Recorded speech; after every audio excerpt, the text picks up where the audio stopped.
What's up? This is MC. Nasa Lichess tayo ngayon at maglalaro tayo ng 5+0. So, Blitz. At ang kulay na assign ay white. Let's play D4. Tignan natin anong opening ng ating kalaban. F5. Wow. Dutch. So, lolondonin pa rin natin yan. Bishop F4, Knight F6. Let's play E3 para makalabas yung ating light-squared bishop mamaya. D6 siya. Siguro nagre-ready na yan sa tawag dyan, E5. So, Knight F3 lang tayo. Kontrolin natin ng bahagya yan. Knight B, D7. Let's play Bishop C4. Para kontrolin tong diagonal na to. Baka maging useful yan para sa atin. Okay, Knight B6. Atake sa bishop natin. Atalas natin sa B3. Para maintain lang natin to. H5, wow. Ang bilis sa H5, A5 pala yan. Threatening A4. So, A3 tayo para pag nag-A4, may atrasan yung bishop natin sa A2. And nag-A4 na nga. Bishop A2. C6. Siguro preparing D5. Let's develop our knight. Mamadali siya masyado So, Knight B, D5. Sige, take natin. Medyo speed up din natin, no? Okay, nag-volunteer siya sa double pawn. Atras na tayo para hindi tayo matempuhan. Bishop G3. Sige nga, E6. So, try natin makalikot yung queen natin dito, no? Para, paano kaya natin hanapan ng activity? Pwede kayang C4 din. Castling muna tayo.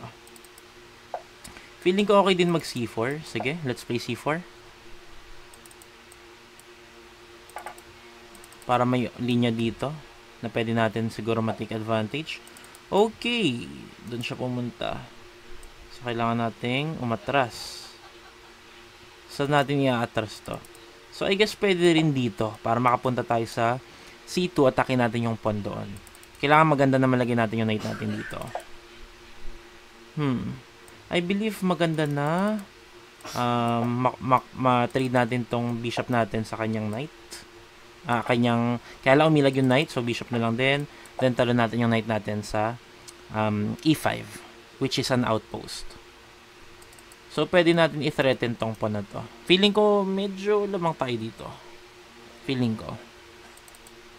Actually, pwede rin maging plan, i-take natin yung knight, then play around dark squares tayo. No? Sige, yun ang strategy natin. Dito tayo. Dark square control tayo.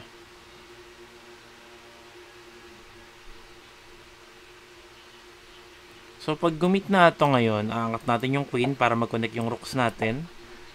Pag naging endgame kasi na walang mga pieces bukod sa knight na to, tsaka sa bishop niya, lamang tayo doon.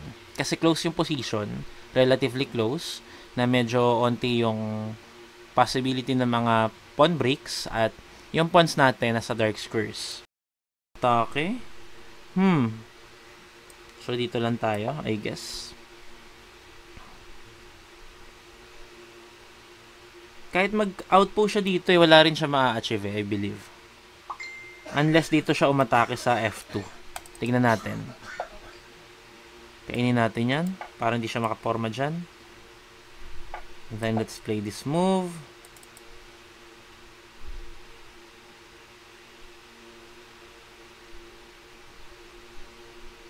Hindi nga lang siya makapasok dito basta-basta, no? Pahihirapan natin yan. Pahirapan natin yan, mga idol. O, dito tayo. Pwede tayo dito. Pwede. Aatras siya. I believe aatras siya.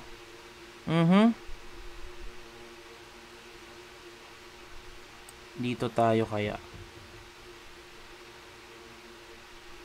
Pag tinake natin yan, hindi natin... pwede. Matitake pala natin. One piece up pala tayo. Check. Bakit? Analyze lang natin bakit siya nag-resign. Pagkain natin, kakain siya doon, kain tayo sa B5, then bababa yung queen, may pangharang tayo. Kala niya siguro nung una back rank mate. So, analyze natin from the start. D4, F5, Dutch defense, Bishop F4, London system, Knight F6, E3, D6, Knight F3, Knight B, D7. Akala ko ang plano dyan kanina mag-E5, pero kukulangin ata siya. So, we played Bishop C4. Kontrolin natin yung mga weak na light squares. Nag-knight b6, attacking the bishop. Then atras lang tayo sa b3. Then nag-a5 siya, planning to play a4, defended ng knight.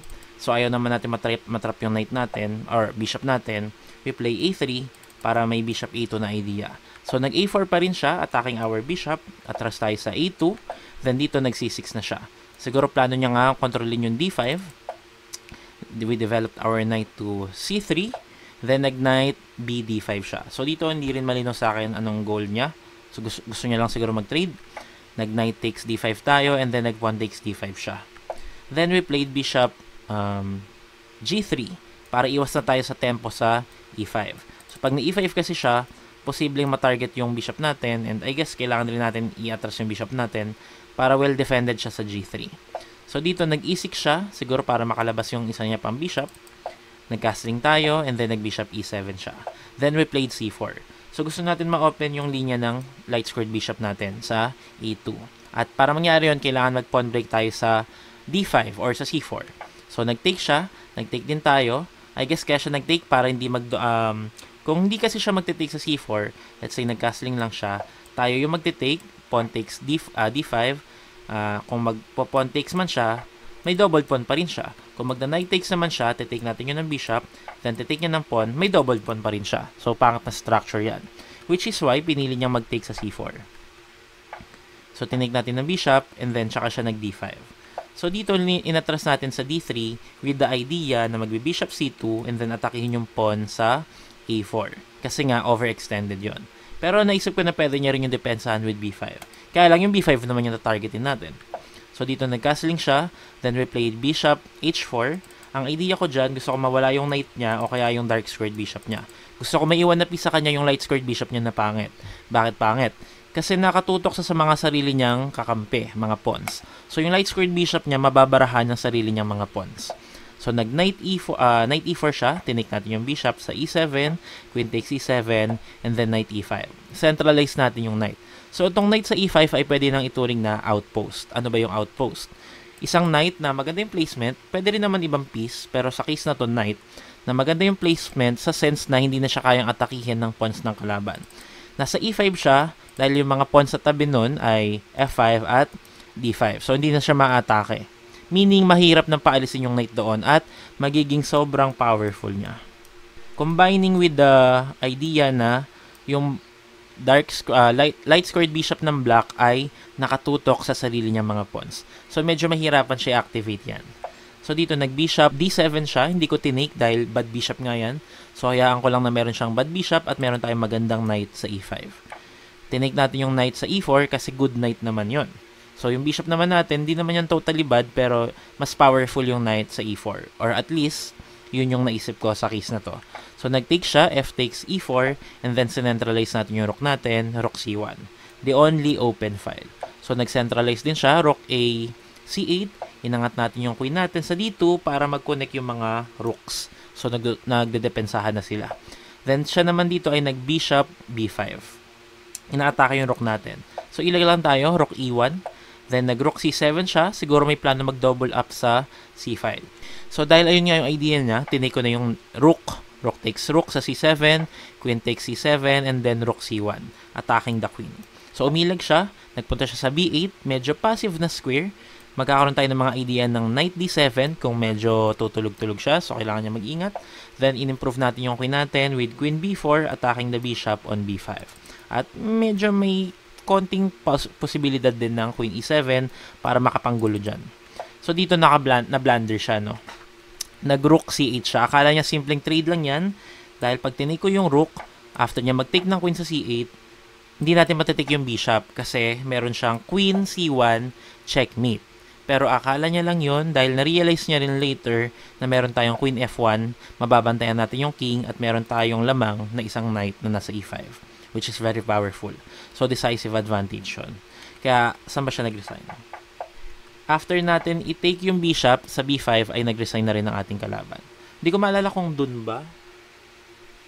Dun ata nag-resign na siya. So, I hope marami kayo natutunan sa video to at ma-apply nyo sa sarili nyo mga laro. Again, this is MC, always saying, think more often. Thanks for watching and see you in my other videos. Bye-bye.